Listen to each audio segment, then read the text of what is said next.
오직 성령이 너희에게 임하시면 너희가 권능을 받고 예루살렘과 온 유대와 사마리아와 땅끝까지 이르러 내 증인이 되라 하는 이 증인이 된다는 이 문제를 예수님이 누군가, 예수께서 오셔서 하신 일이 무엇인가, 이렇게 가서 가르치는 문제만은 아닌 것으로 보아지는 것입니다.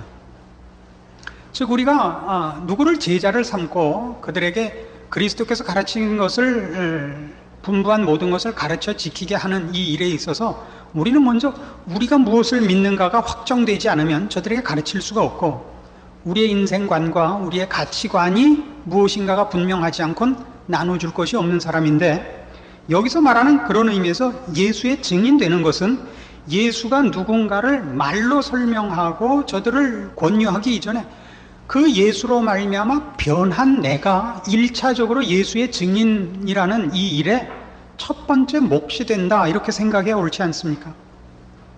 그러니까 우리는 이 증인이 되는 이 일로 인하여 전도적 사명을 굉장히 강조해 온 것이 사실이고, 또 그것이 신자의 1차 책임인 것도 사실이지만, 가서 전하는 행위, 전도라는 이 일로서 너무 강조되고 있지, 그 전도가 즉 예수 그리스도의 증인이 된다는 것이, 그래 예수를 먼저 믿어서 도대체 당신은 무엇이 되었는가, 어떻게 안 믿는 사람과 다른가라는 차원에서의 책임은 사실은 소홀히 되어 왔던 것 같습니다.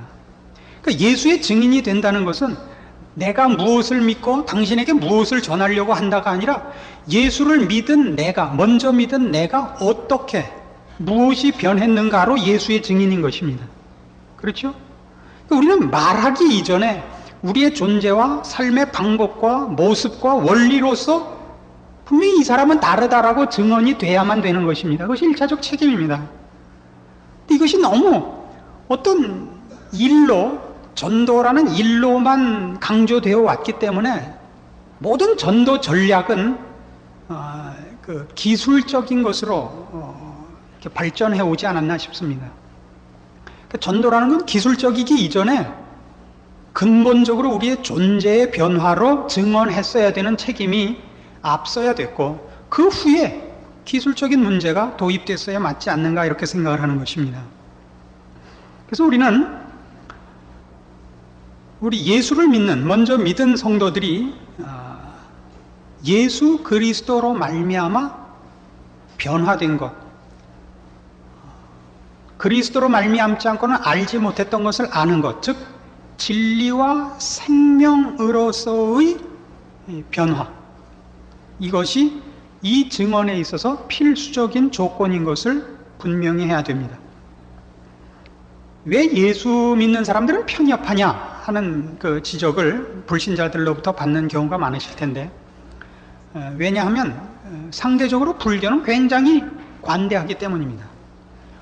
스님들은 성경을 봅니다. 예수 믿는 사람들은 불경 안 보죠. 그 포교하는 스님들을 보면 그 성경을 놓고 얘기를 해요. 예수님의 말씀도 인용을 하고 예수님을 상당히 높이 평가해 주고 있습니다. 인간적 차원에서. 그러나 우리는 그 열심히 있는 신앙인들은 저 등산 갔다가 지나가다 절 보면 돌 던지고 가죠. 신앙적인 마음으로. 잘하는 짓은 아닙니다. 근데 왜 그렇게 배타적으로 되는가? 이유는 하나입니다. 우린 정답을 알고 있고 저들은 정답이 없기 때문입니다. 정답이 있다는 것은 정답이 아닌 모든 것을 틀렸다라고 얘기할 수 있고, 정답이 없는 자는 무엇이라도 상관이 없습니다.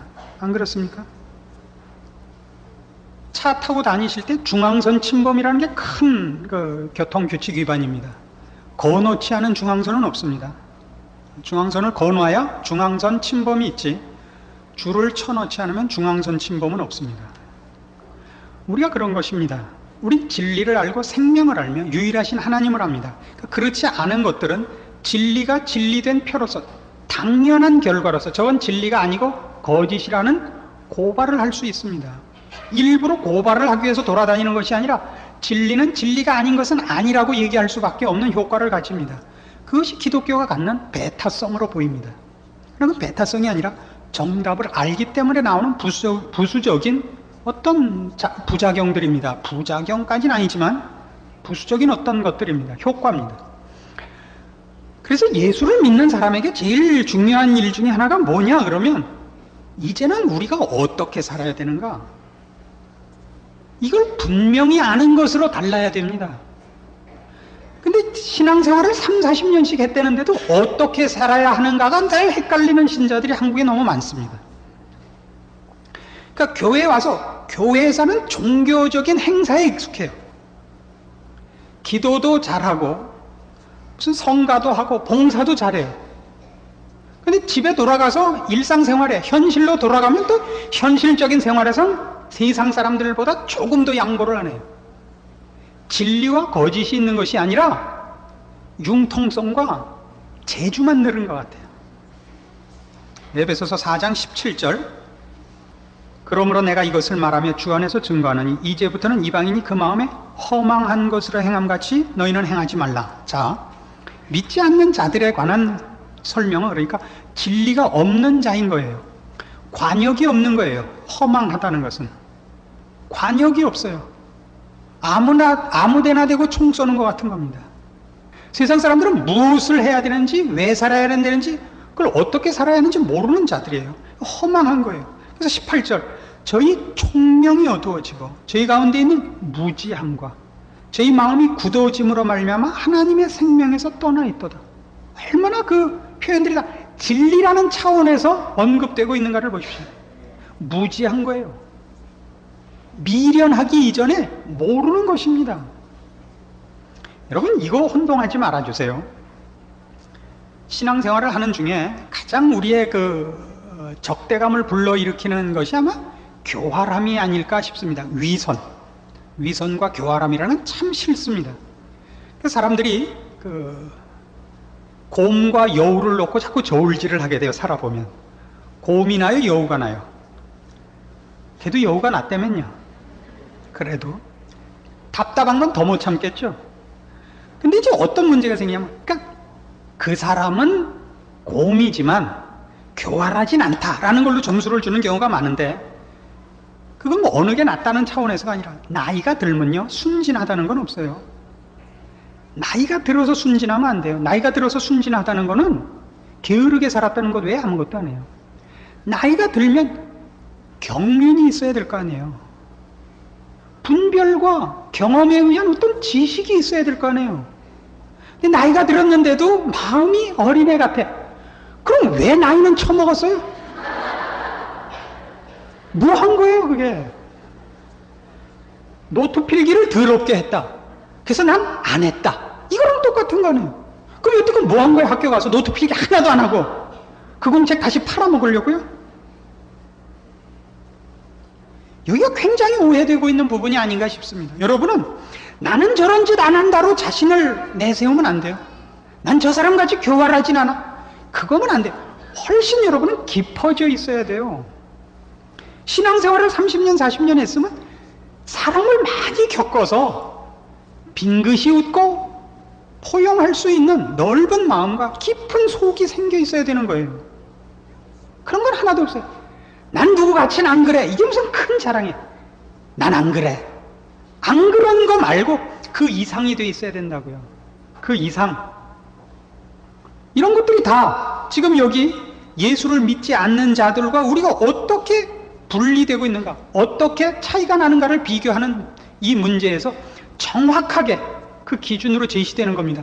저희는 허망하며 무지하며 하나님의 생각에서 떠나 있습니다. 감각이 없습니다.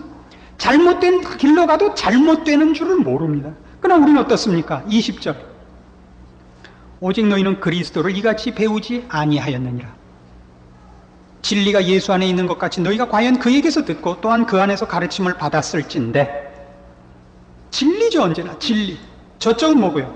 19절에 있는 바와 같이 저희가 감각 없는 자 되어 자신을 방탕에 방임해 그냥 물결 치는 대로 바람 부는 대로 내비둔 그런 인생인데 반해서 우리는 그렇게 할 수 없어요. 가르침을 받은 대로 유혹의 욕심을 따라 썩어져가는 구습을 쫓는 옛사람을 벗어버리고 오직 심령으로 새롭게 되어 하나님을 따라 의와 진리의 거룩함으로 지으심을 받은 새 사람을 입으라. 자, 이 표현들을 잘 보세요. 옛날 하나님을 모르고 구원 얻기 이전에 자신을 방탕에 방임해서 물결 치는 대로 바람 부는 대로 갈 때는 우리는 어디 목표를 하고 애를 써야 되는 게 없죠. 그냥 가는 대로 떠내려가고 흘러가는 거예요. 그때와 지금 뭐가 다르냐면 예수를 믿고 나면 하나님이 내 마음에 거룩한 마음을 주시고 거룩한 힘을 주사 거룩한 대로 나를 떠밀고 갈 거라고 생각하면 안 돼요. 하나님이 우리에게 주시는 건 진리예요. 아는 거예요. 그 아는 걸 내가 가야 돼요. 물결에 휩쓸려 가던 생명 없는 자에서부터 생명을 가진 물고기가 폭포를 거슬러 올라가듯이 유혹을 따라 썩어져 가는 옛사람을 벗어버리고 새 사람으로 가는 길을 내가 해야 되는 거예요. 그래서 본질적으로 제자 훈련이란 바로 이 싸움, 이 훈련, 이 절제와 거룩한 경건의 연습의 익숙함을 위한 훈련이 제자 훈련인 겁니다. 전도지 돌리는 게 제자 훈련은 아닙니다. 우리는 너무나 쉽게 기도했다, 성경 봤다, 부흥에 참석했다, 전도했다로 자기가 자기 할 짓을, 그러니까 짓이라 해서 죄송합니다만 짓에 불과해서 그렇게 됐어요. 자기가 할 신앙적인 책임을 다 한 걸로 오해하기 쉽습니다. 그렇지 않습니다. 절제하고 참고 견디고 양보하고 희생하는 이 모든 것을 습관화해야 되는 거예요. 표정과 감정과 행동과 모든 것을 그것으로 바꿔나가는 싸움이 결국 제자 훈련인 것입니다. 그래서 제자라는 것은 하나님의 이 백성으로 부름받아 내가 그것을 예수로 말미암아 이 지금 복받은 자리에 와 있다는 것을 증언하는 자로서 살고 그런 모습으로 바뀌는 것이죠. 그래서 이 제자가 된다는 것은 어떤 지도력을 가진 특수 계층의 책임이 아니고 신자 일반에게 요구되는 본질적 책임이요 모습인 것입니다. 제자 훈련이란 특별한 장교들만 받는 것이 아니고 모든 성도들이 받아야 되는 것이고, 그리고 여기 나온 바와 같이 이제 우리가 알게 된 진리와 생명을 근거로 한 하나님의 사람으로서의 인격과 행위의 습관을 만들며 그 생각을 우리의 것으로 온전히 채우는 싸움을 해나가는 것이라고 얘기할 수 있습니다. 그래서 어떻게 하라 그래요? 이 진리를 따라 사는 이 예수의 증인되는 일은 그런즉 거짓을 버리고, 거짓을 버리고, 여기서 거짓이라는 건 사실과 사실이 아닌 것을 분류하는 것을 말하는 것이 아니고 생명에 속한 것과 그렇지 않은 것, 진리에 속한 것과 그렇지 않은 것을 말합니다. 그리스도께 속한 것과 그렇지 않은 것입니다. 그래서 제자도가 뭐냐? 제자된 모습이 뭐냐? 그럴 때는 행위적이지 않다고요. 그리고 업적에 관한 문제가 아니라고요. 그건 능력의 문제가 아니라 본질의 문제입니다. 마태복음 5장 13절 봅시다. 너희는 세상의 소금이니 소금이 만일 그 맛을 잃으면 무엇으로 짜게 하리요? 후에는 아무 쓸데없어 다만 밖에 버리고 사람에게 밟힐 뿐이니라. 너희는 세상의 빛이라. 산 위에 있는 동네가 숨기우지 못할 것이요 사람이 등불을 켜서 말 아래 두지 아니하고 등경 위에 두나니 이러므로 집안 모든 사람에게 비치느니라. 이같이 너희 빛을 사람 앞에 비추게 하여 저희로 너희 착한 행실을 보고 하늘에 계신 너희 아버지께 영광을 돌리게 하라. 우리는 저게 안 해요. 그래서 횃불이나 무슨 레이저나 무슨 그 화염병이 아니에요. 여기서 말하는 빛은 밝히는 것이지 타오르는 불길은 아닙니다. 우리는 어떻게 하고 싶죠? 성령이여 임하사 그냥 이 온 세대와 이 온 민족에게 그냥 성령의 불길로 제대로 삼켜 주옵소서. 이런 건 없어요. 이렇게 정복적이고 왜 이렇게 파괴적인지 모르겠어요. 그냥 우지끈 뚝딱 밀고 들어가는 식의 싸움을 왜 그렇게 전도적 사명으로 갖고 있죠? 그렇지 않습니다. 저희로 너희 착한 행실을 보고해요. 저 사람은 다르다. 저 사람은 왜 저렇게 살까? 저 사람 안에는 분명히 우리가 갖지 않은 것을 갖고 있다. 그게 예수의 증인이에요. 왜 저렇게 됐느냐? 누가 저 사람을 저렇게 만들었냐? 저들이 믿고 저들이 목적하는 건 뭐냐? 이렇게 따지게 만들어야지. 10번 찍어 안 넘어가는 나무 없다 해서 매일 아침 저녁으로 찾아가고 예수 믿으세요? 좋은 말로 할 때 믿으세요? 안 믿으면 가만두지 않을 거예요. 그래도 안 믿으려면 집 비워주세요. 이러지 말라고요. 왜 이런 식으로 공갈이 됐는지 모르겠어요. 그래서 옆에서 보면 예수 믿는 사람들이 반갑질 않아요. 참 반갑질 않습니다. 좀 가슴이 아프시겠지만 꾸중 하나 듣고 가십시오. 오늘 이 차 좀 잘 가지고 오세요. 우리 이 단지하고 이 주차 전쟁을 벌써 몇 년째 해오고 있는데 저들의 요구가 너무한 면이 있어요. 그럼 우리가 믿는 사람이에요. 근데 하나도 안 줘요, 여러분이. 차 좀 잘 갖고 오세요. 이 뒷줄에 세우면 제일 좋아요. 우리 이 선수촌 단지하고 저쪽 우성 단지 사이에 세우고 좀 걸어오세요. 그거 걸어오기 싫으면 오지 마세요. 나중에 테이프 사다 들으세요. 제발 부탁해요, 정말. 이거 져놓고 우린 할 말이 없다고요. 저희로 너희 착한 행실을 보고에 볼 게 없어요. 왜 차를 세워도 그렇게 길목에 딱 무슨 노량해전에 이게 이순신의 부하예요, 여러분. 일본 놈들 테러를 막는 거예요. 거기다 세워놨으면 기아를 중립이라도 나가야 될 거 아니에요, 유엔수들이요. 그거는 또 파킹에 사이드까지 채워놓고 문은 다 쳐 잠그고 나오셔서 온 단지로 악을 쓰게 만드세요. 왜 그거 하나를 못하죠? 그게 어려워요, 그죠? 그게 어려워요. 그거 하나 있으면 벌써 천국 갔죠. 벌써 졸업했죠. 그거 안 돼요. 그러나 제가 오늘 부탁드리고 싶은 그것이 여러분이 하는 40일 금식 기도보다 훨씬 중요한 문제라는 것은 확인하자 말이죠. 성도들을 대하면 내가 훨씬 중요한 일을 하기 때문에 이런 것은 사소하다고 생각하는 버릇이 있다고요. 그래서 그 남편들이 목사한테 항의하는 게 말이에요. 목사 좀 보자. 우리 마누라가 왜 미쳐가지고 제때 밥도 안 해주고 교회가 있는지 좀 보자 이거예요. 그건 잘못이에요. 교회 나와서 헌신 예배 사회 보지 말고 제때 집에서 밥상 차리세요. 그게 훨씬 중요한 일이에요. 저희로 너희 착한 행실을 보고요. 여기에 여러분은 모든 여러분의 신앙을 여기다 점검하셔야 돼요. 여기 나오는 것도 제가 가끔 의심스러워요. 그래서 정말 말씀을 들으러 나왔을까? 끝나고 335 짝을 지어 어디 갈 거죠? 그것 때문에 나온 거죠? 그러면 밤낮 이렇게 가르치는데 사소한 문제가 해결이 안 되나 몰라요. 주일날도요, 주차 때문에 아주 난리예요. 아주 난리예요. 근데 말을 더럽게 안 들어먹어요. 뭐 할 수 없죠, 뭐. 누가 이기나 보는 거예요. 오늘 공문이 왔어요. 아주 심각해요, 지금. 수요일 날도 문을 막겠습니다예요. 아시겠죠? 그러니까 다음 수요일 날은 오시면 문을 막을 거예요. 그러니까 그때 여기 있는 경비원들은 여기 단지로부터 압력을 받기 때문에 말 막해요. 아주 말 막해요. 그러니까 그때 상처받지 마시고 다음 주에는 갖고 오지 마세요. 오늘 하고 싶은 거 다 끝나고 10바퀴 돌고 가시고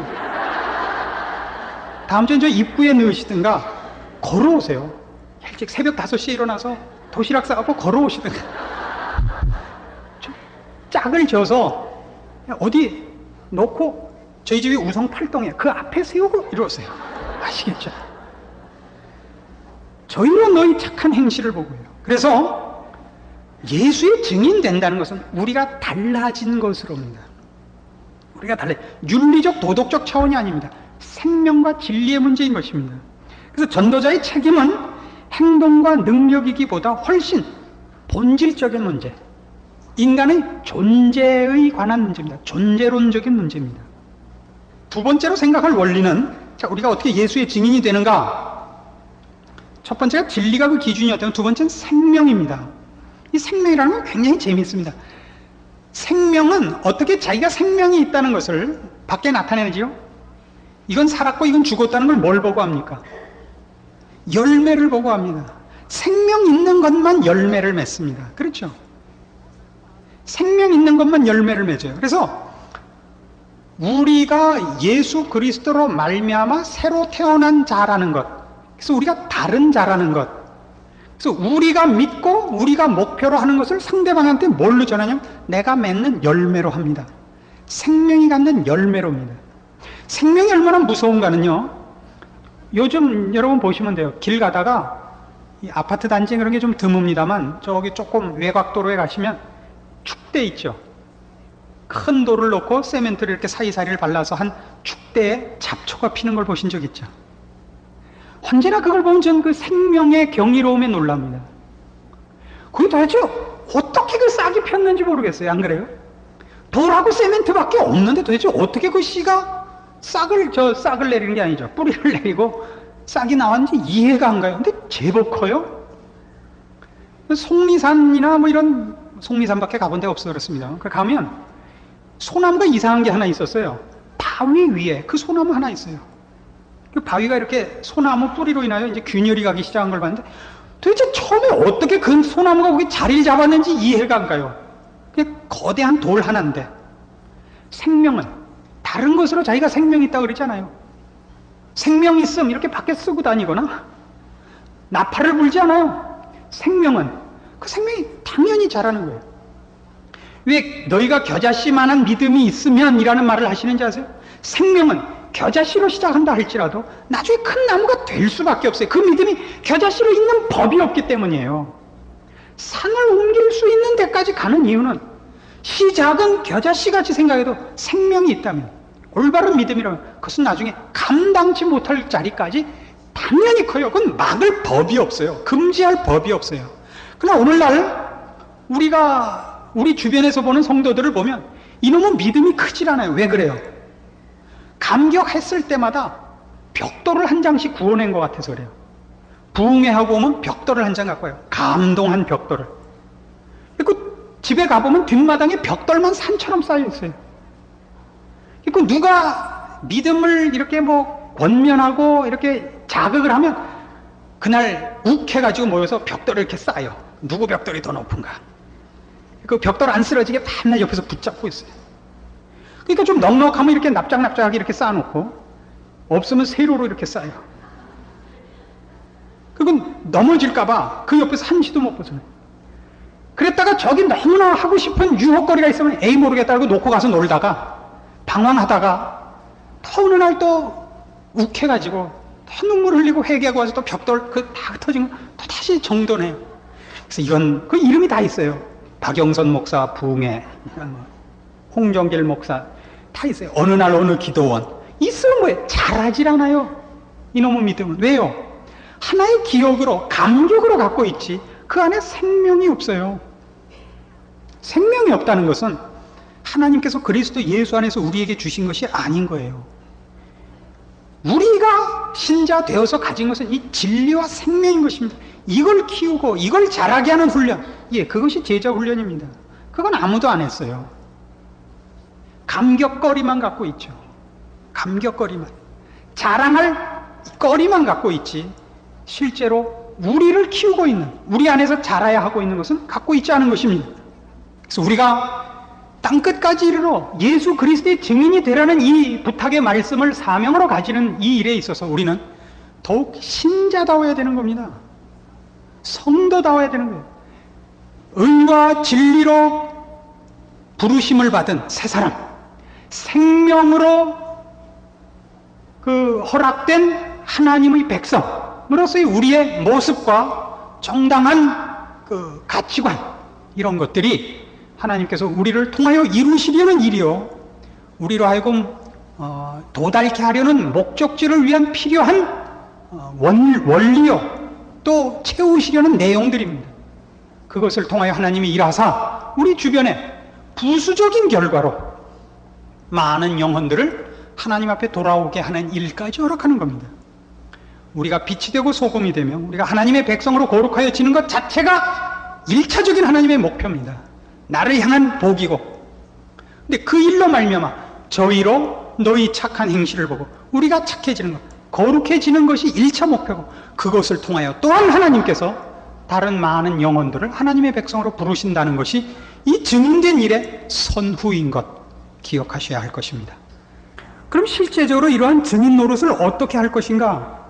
하나님이 결국 우리를 이런 진리와 새 생명으로 부르셔서 그것으로 채우고 그것을 완성시키는 것이 목적이라는 게 분명하다면 하나님 우리를 이 훈련을 위한 조건과 환경으로 몰아넣을 것 아닙니까? 그래서 어떤 문제가 생기느냐 하면, 우리는 자꾸 예수의 증인이 된다 그러면 하나님께서 다른 것을 다 해주시면 내가 나가서 이 싸움은 내가 알아서 하겠습니다 라고 생각을 하죠. 그래서 자식도 공부 못하면 기도해갖고 하나님 왜 자꾸 이렇게 하십니까? 짜증나게. 아, 그럼 책임지셔야지. 제가 나가서 할 거 아니에요. 제가 구역적인 이런 식의 기도가 나오는 거예요. 아니 저희 남편 이 나이에 갑자기 회사 그만두게 하면 어떡합니까? 그래도 최소한 먹고 살긴 해줘야 제가 할 거 아닙니까? 아니요. 그게 아니고 하나님이 나에게 짜증나기 꼭 좋은 장소, 성질내기 꼭 좋은 일에다 몰아넣는단 말이죠. 우리는 어떻게 요구하고 다른 모든 것을 하나님이 책임져 주셔야 내가 이걸 할 것 아닙니까? 라고 자꾸 가서 흥정을 하고, 그래서 그런 모든 조건이 좋아지는 것이 마치 신앙이 좋고 하나님이 이 사람을 쓰는 것인 양 착각을 한단 말이죠. 아닙니다. 아니에요. 애들이 학교 다니기를 얼마나 싫어하죠? 공부하는 걸 얼마나 싫어해요? 유치원은 그러면 누구나 가려고 그래요. 왜요? 유치원은 책임이 없어요. 유치원은 숙제가 없어요. 국민학교부터는 고달프죠. 올라갈수록 고달프죠. 왜요? 이제는 공부가 무엇인지, 왜 필요한지 조금은 알 만큼 됐으니까 고달픈 책임을 지울 수 있고, 유치원 때 그런 책임을 지우지 않아요. 그래서 신앙이 별 볼 일 없을 때 조건이 좋아요. 모든 것이 형통하다고요? 기도했더니 남편도 승진 잘하고 건강하고 애들도 여러분은 지금 조금만 어려우면 예수 안 믿을 것 같아서 하나님이 안 건드리는 거예요. 그것도 견딜만한, 그러니까 감당할 시험밖에는 주지 않으시는 거예요, 하나님이. 왜요? 그 시험으로 여러분을 부러뜨리겠다든가 넘어뜨리겠다든가 실패케 하겠다가 아니라 여러분을 키우기 위해서죠. 운동을 하고 준 역기 들다가 허리 부러뜨리면 어떡해요? 그럴 수는 없잖아요. 그래서 우리는 어떤 그 안목을 갖기 시작을 해야 되느냐면, 내가 하나님의 백성으로 이제 예수의 증인으로 이런저런 일을 하고 싶습니다가 아니라 오히려 눈길을 하나님이 나에게 어떤 환경과 조건으로 인도하시는가를 먼저 보는 게 중요합니다. 즉 내가 하고 싶은 일, 그 일의 형태나 명분보다 하나님이 나를 경건한 연습을 시키며 하나님의 사람으로 증언케 하는 실습 환경과 현장을 결정하시더라는 사실입니다.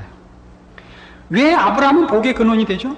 그 후손으로 이제 예수 그리스도가 나으실 거니까, 그냥 믿음의 조상이니까, 이런 신학적인 이유만 있는 것이 아니라 또 한쪽으로, 또 하나의 중요한 부분으로 뭐가 있냐면, 이제부터 아브라함이 하나님을 의지하여 사는 생을 보고 다른 사람들이 저 사람 왜 저렇게 사는가 해서 하나님을 발견할 기회를 주신다는 거죠. 그래서 그는 복의 근원이에요. 그래서 아브라함을 보고 축복한다는 건 무슨 뜻이냐면, 너를 지키는 하나님은 과연 놀라운 분이구나, 나도 그 하나님의 보호하심 속에 있기를 원한다, 이런 뜻이 되는 거예요. 아브라함을 보고 저주한다는 것은, 넌 왜 네 한 몸 먹고 네 뜻대로 살기도 바쁜데 무슨 하나님인지 누군지를 섬긴다고 그 고생을 하느냐, 이렇게 하고 하나님을, 그의 생애를 보고 못 봤으면 그건 곧 그에게 저주예요. 그러니까 아브라함의 생애를 통하여 하나님이 나타나시는 거예요. 그 일이 아브라함에게 숙제로 주어져 있는 거예요. 그걸 어디서 나타내죠? 아브라함 보고 걸으라 한 그 가나안 땅에서의 모든 나그네된 인생길 속에서 특별히 나서서 나는 하나님을 믿는 사람이 너희도 이 하나님을 믿어라라고 선포하고 다닌 것이 아니라 그냥 묵묵히 하나님의 인도함을 따라 여기저기 가서 양치고 산 그 모습 속에서 그가 하나님을 믿는 사람이고, 하나님이 어떻게 그를 지키며 그가 어떻게 하나님 앞에 복종하는가가 증거되는 것으로 그의 사명을 다하는 것인데, 그것으로 말미암아 뭐가 일어난다고요? 그를 축복하는 자 복을 받는 거예요. 그를 저주하는 자 저주받고, 즉 그에게 주어진 인생이라는 기간과 그에게 허락된 땅이 바로 그 시간과 공간을 통하여 그가 하나님을 어떻게 섬기는가, 하나님이 누구신가를 나타내는 중요한 증언의 기회들인 것입니다. 그 여러분들도 마찬가지예요. 땅끝까지 가서 선교사 되고 가가호 방문해서 전도지를 돌리는 것이 예수의 증인으로서의 1차적인 임무가 아니라, 여러분에게 허락된 최소한의 공간과 시간, 이것이야말로 여러분이 아브라함 같은 인생을 사는, 그래서 여러분을 보고, 이웃이 보고, 여러분을 보고 여러분을 축복할 것이냐 여러분을 저주할 것이냐로 여러분을 점검하는 삶의 자세, 이것이 예수의 증인된 첫 번째 형태라고 봐서 틀림이 없다 이겁니다. 그래서 우리는 훌륭하려고 해서 될 문제가 아니라는 것을 알아야 됩니다. 예수의 증인이 되는 이 일, 우리의 삶을 통하여 나타내야 되는 이 예수로 말미암아 변화된 사람의 표가 우리의 생활 속에서, 우리 삶의 현장에서 나타내는데 훌륭한 싸움이 아니고 겉으로 보기에 평범한 싸움입니다. 평범하라고 해서 여러분 보고 못나라든가 게으르라는 것 아닙니다. 충성해야 됩니다. 한 알에 썩는 미랄로의 싸움입니다. 여러분은 평범하되 충성되어야 합니다. 진실되어야 합니다. 그리고 여러분이 가진 모든 것이 남김없이 드러나기 위하여 열심히 살아야 합니다. 성경은 그렇게 많이 열심을 품고 주를 섬기라든가 목숨을 다하고 뜻을 다하여 하나님을 사랑하라든가 그런 표현이 나오는 겁니다. 그것이 평범하고 감추어졌다는 것 때문에 여러분 힘을 덜 내서는 안 됩니다. 열심히 살아야 됩니다. 그것이 전부인 것 같이 살아야 됩니다. 내일 전쟁이 난다면 우리가 뭘 해야 됩니까? 각자 할 일을 해야죠. 각자 할 일을. 내일 주님이 오신다면 어떡하겠습니까? 오늘까지 각자 할 일을 하십시오. 주님이 언제 오신다 해서 오늘의 우리의 삶을 팽개치고 모이는 것을 하나님이 원치 않기 때문에, 그것은 하나님이 의도한 것이 아니기 때문에 주님 오시는 날을 안 가르쳐 주는 겁니다. 주님이 1시간 후에 있다 오신다 할지라도 우리는 지금 맡은 일을 하는 것이 하나님이 우리에게 요구하시는 신앙생활이기 때문에 하나님이 그 날짜를 안 가르쳐 주신 것입니다. 그래서 어떤 의미에서 제자 훈련의 핵심은, 혹은 신자의 최고 훈련은 분별과 절제일 것입니다. 어떤 의미에서 분별과 절제.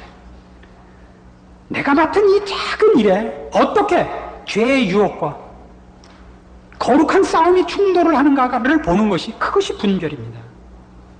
아무것도 아닌 일에 그것이 늘 충돌해서 우리는 거기서 그 분별을 하기가 어렵습니다. 그것이 종교적인 형태를 취하고 반대하는 형태를 취하면 쉬운데, 그렇지 않은 때 이것을 어떻게 이쪽으로 할 것인가 저쪽으로 할 것인가, 어떻게 할 것인가라는 결정을 내리는 그 분별이라는 것이야말로 사실은 신자들에게서 제일 필요한 것이고, 그리고 우리가 맡은 일을 어떤 식으로 감수해 갈 것인가 할 때, 그때 옛 유혹을, 구습을 쫓는 옛 유혹을 벗는 것, 혹은 내가 바보가 아니라는 걸 확인하고 싶은 마음, 이런 모든 것들을, 또는 내가 하나님의 사람인 것이 좀 더 빨리 증명됐으면 좋겠다라는 그 조바심 같은 것들을 이겨내는 절제, 혹은 믿음이야말로 가장 필요한 이 제자도의 훈련 목록이 아닐까, 이렇게 생각하는 것입니다. 그래서 오늘 이 배운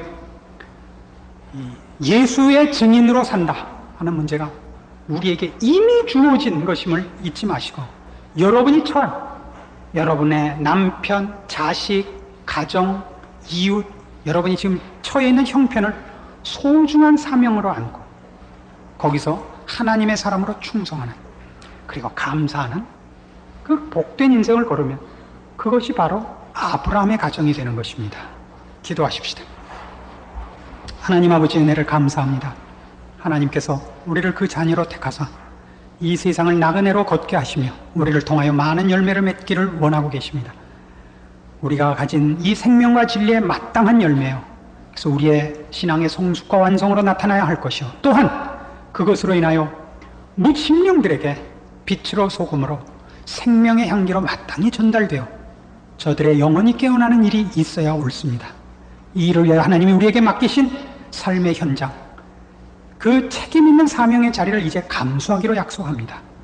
우리로 눈을 떠 하나님의 인도하심과 주께서 우리를 부르신 부름의 형편을 기억하게 하사 십자가를 지는 믿음 주시고, 그 십자가를 지고 자기를 부인하고 쫓는 신앙의 복된 결심과 분별이 있게 하사 우리로 주의 이름으로 승리하는 인생 살게 하시옵소서. 예수님의 이름으로 기도합니다. 아멘.